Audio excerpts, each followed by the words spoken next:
Class 10 का है। Chapter का नाम है द्विघात समीकरण। चैप्टर का नाम क्या है? द्विघात समीकरण। क्लास 10 का है। चैप्टर का नाम है द्विघात समीकरण। पीपी बोर्ड है 2026 के एग्जाम में पूछ सकता है। पेज नंबर है 97। पेज नंबर है 97। प्रश्नावली 4D का 21 नंबर सवाल है। प्रश्नावली 4D का 21 नंबर सवाल है। राइटर हमारा मुनवरे का है। लिखा क्या है? समीकरण x पे 2 घात माइनस 6x प्लस 9 बराबर 0 के मूलों की प्रकृति ज्ञात करना है। क्या करना है? मूलों की प्रकृति ज्ञात करना है। मूलों की प्रकृति ज्ञात करने के लिए कौन सा फार्मूला लगता है? फार्मूला होता है x बराबर माइनस बी प्लस माइनस कड़ी में बी स्क्वायर माइनस 4ac बटा 2a लगता है। लिखेंगे हल। हल हमारा समीकरण दिया हुआ है।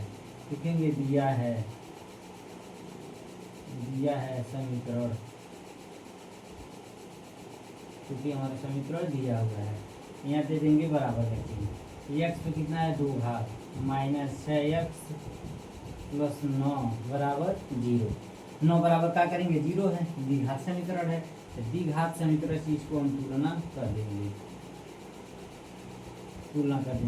यानी सी के मान 9 आ गया, x से x कट गया, b के मान माइनस है, x स्क्वायर से x स्क्वायर कट गया। यानी a के मान हमारा x के मान 1 होता है। नहीं, यहाँ पे कितना आ गया? a के मान 1। यहाँ बराबर के चिन्ह दे देंगे। a के मान हमारा 1 आ गया है, b के मान माइनस है तथा c का मान 9। c के मान कितना आ गया? 9। क्योंकि हमको क्या करना है? मूलों की प्रकृति ज्ञात करने के लिए हम क्या करेंगे? x बराबर माइनस बी प्लस माइनस कड़ी में बी स्क्वायर माइनस 4ac बटा 2a के द्वारा। अब हम क्या करेंगे? मान को रख देंगे, यहाँ दे देंगे बराबर का चिन्ह।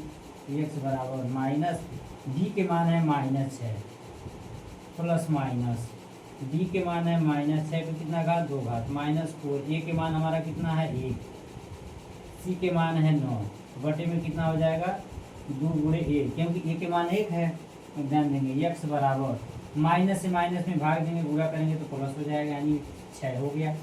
प्लस माइनस कड़ी में माइनस 6 गुणे माइनस 6, 4 एकम 4 और 9 चौको कितना होता है? 36 बटा कितना हो जाएगा? 2। 2 एकम 2 होता है। अब ध्यान देंगे x बराबर 6 एकम 6 यानी 6 है, प्लस माइनस कड़ी में ध्यान देंगे 6 कितना होता है? 36 हो जाएगा, माइनस माइनस प्लस, यानी 36 माइनस 36 बटा 2। अब ध्यान देंगे जो भी बचा हुआ सवाल है हम ऊपर से लगाते हुए आएंगे। x बराबर का चिन्ह है। x बराबर कितना दिया हुआ है?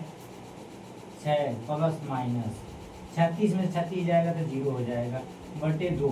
अब ध्यान देंगे कड़ी टूटेगा, कड़ी का मान कितना होता है? 2।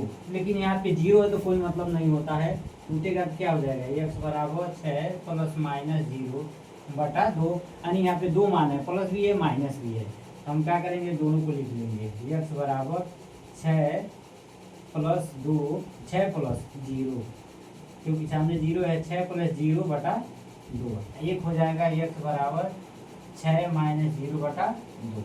अब ध्यान देंगे x बराबर लिखेंगे, यानी 0 में कोई मतलब नहीं होता है, तो 6 बटा 2 हो जाएगा, कट जाएगा, 2 एकम 2 2 3 6, यानी x बराबर बचेगा 3 बटा 1। जब हम 3 से 1 में भाग देंगे कितना हो जाएगा? 3।